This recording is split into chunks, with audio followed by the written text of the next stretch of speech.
What will you say to Daddy Koy? Please. Please. Please what? Please. Please what? Please. What do you want? Chocolate. Ganyan mo, no? Walang pati ng order ng pizza, kaya busy ang lahat. What will you say to Daddy Koy? Please. Sa restaurant, Lian Yeah.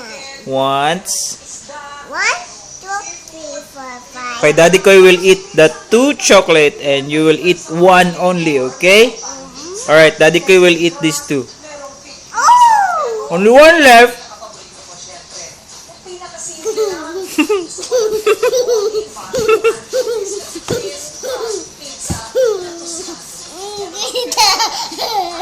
What will you say?